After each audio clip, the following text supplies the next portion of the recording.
I now have a Q&A section on the website where I try to answer people's questions, give them advice, give them tips. And there's a link for that in the description, so go check out the other questions and the full articles, as well as the full article for today's question. So today's question is, how proficient should I be at a piece before I continue to the next one? And just for a little bit more context, the actual question from the student was, when using your method books without an instructor, how proficient should I try to be with the pieces before moving on to the next lesson and piece? I'll answer this both in a general way and specific one. And there are many variables involved here, everything from the student's level to the level of the repertoire, to your goals with the repertoire. So lots of different variables, but I'll try to talk about those variables and give you practical tips along the way.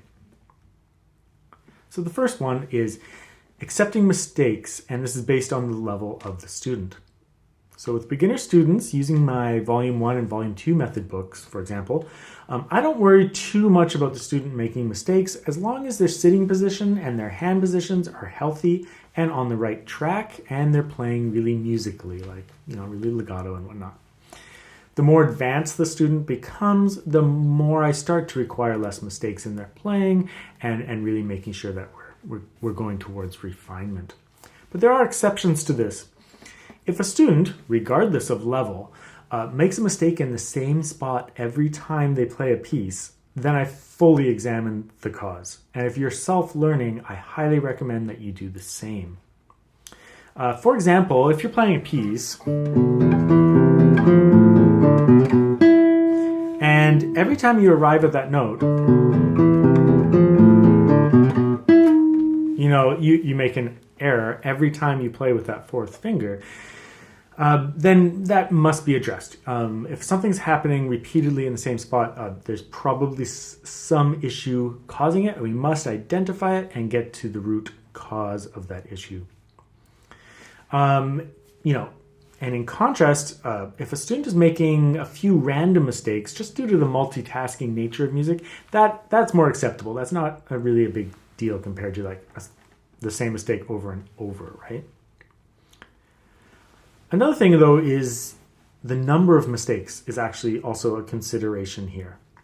Making one or two mistakes in the piece randomly, just because of concentration or multitasking, that's kind of okay. But making constant mistakes, making lots of mistakes, is probably an indication that the skill level of the music is overpowering the skill level of the student. And then, of course, adjustments need to be made to the repertoire and to the student's skill base. So if you're making lots of mistakes, you might want to be thinking about reviewing some earlier material, upping your technique level, and then trying the piece in the future. Another consideration is tempo. Just like with mistakes, I don't worry too much about tempo at the beginner level for students. Whatever tempo they can play the music well is perfectly fine. As the student becomes more advanced, I'll consider tempo more and more, especially at the grade 4 to 6 range, where I really want to start refining their skills and examining any issues that might be getting in the way of reaching desired tempos. But really, in the method book stage, it's like playing. You want to play healthy, you want to play well, you want to play musically. The tempos do not have to be fast. So when to move on from one piece to the next?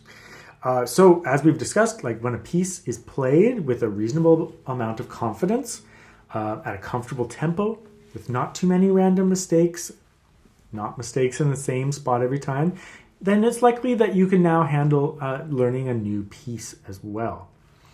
Again, if the mistakes are not occurring in the same spot, or if the mistakes are occurring in the same spot, you must examine the root cause of that and get to the bottom of that. But remember, pieces within my method books, for example, in my Volume 2 method book, they're all around the same level. Each piece might require a slightly different skill, but they're all around the same level. So it's okay to be working on more than one of those pieces at a time. They're not necessarily getting harder and harder, although maybe that's a little bit true. But in general, they're at one level. They just require different skills for each one. Now, it's very rare that I'll have a student kind of like stop a piece altogether, and then move on to another piece. It's much more likely that I'll have them continuing to play a certain piece, but they've accomplished it enough that they have enough time now in their practice session to start working on another piece. So they'll be working on two. So it's not really a question of like, oh, I'm going to work on this piece, I'm going to finish it, then I'm going to move on to the next piece. It's not like that. You're going to blend it more. I usually review all the pieces in my books with a student as they progress onward. They can just keep playing the earlier pieces for me every once in a while to make sure that they still know those skills. So it's okay to be working on multiple pieces.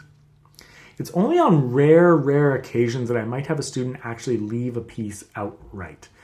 And that might be because they have built up some bad technical habits with the piece, and maybe their psychological outlook is negative. And so then it's time to maybe start fresh with a similar style of piece, but we can kind of start it with a fresher outlook, get rid of those bad habits, have a positive outlook, and then keep moving forward.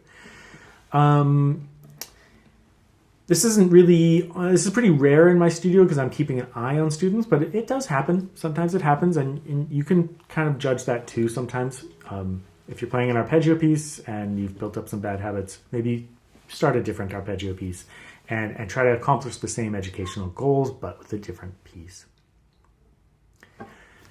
Another aspect is some students have a teacher, and I hope they do. And that makes it quite a bit easier. A teacher can decide if you have reached your maximum potential with the work or if just an educational objective has been met. But even as a self-study student, you'll kind of know when you're comfortable and proficient with the work. It'll feel pretty good and you'll be pretty happy. Sometimes you can be too easy on yourself or too hard on yourself. But if you consider all the things I've said so far about mistakes and about tempo and things like that, I think you can have a little bit of criteria now to consider whether it's time to take on more. And maybe that's also a consideration too. It's just like, do you have time to take on another piece and maintain the current piece that you're working on? So another aspect is performance considerations. If a student is planning to perform a piece, there's going to be a much longer process of development with the piece, requiring lots of trial and error, mini performances for their teacher, for their family, for their friends, to work out what's best for the piece in performance. You know, if I'm playing a piece and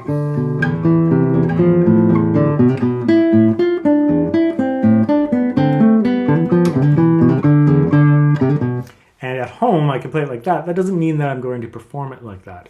Maybe when I go to perform it,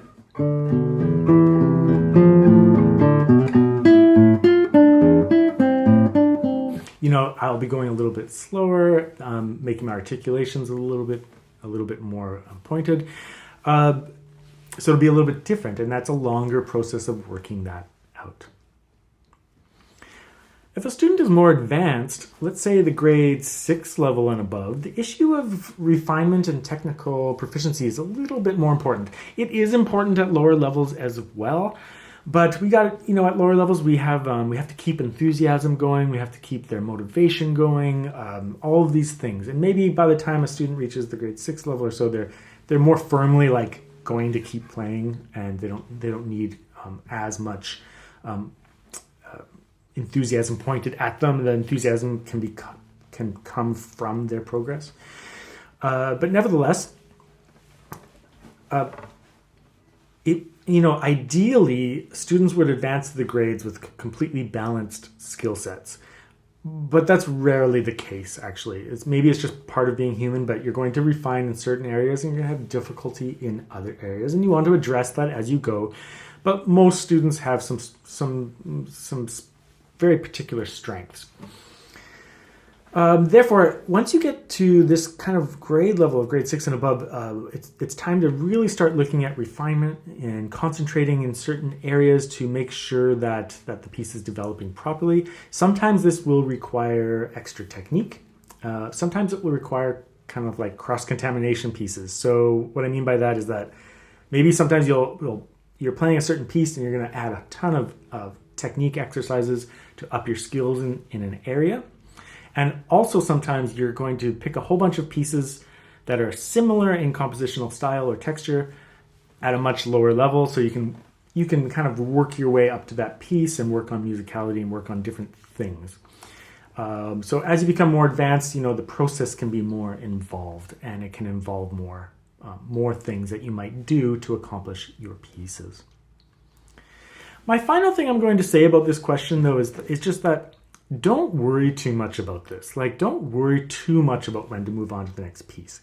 You should be regularly reviewing all of your pieces, not just moving from one piece to the next and leaving the previous ones behind, but going back and reviewing them regularly. So you're not done with the piece when you move on to the next one. It's just that you've completed the majority of the study of the piece, and now you have more time in your practice session to dedicate to learning a new piece, so you can move on to that new piece. You're not going to be as overwhelmed by the number of tasks that are needed when you're learning a brand new piece. So don't worry too much about it. Don't stress about it. Just, consider those things I said about mistakes and about tempo and about playing musically healthy with good technique. And then that could be your focus. And then once you have a little bit of that confidence, you're not making too many random mistakes, and definitely no specific mistakes in the same spot, then you can have some kind of criteria for moving onward.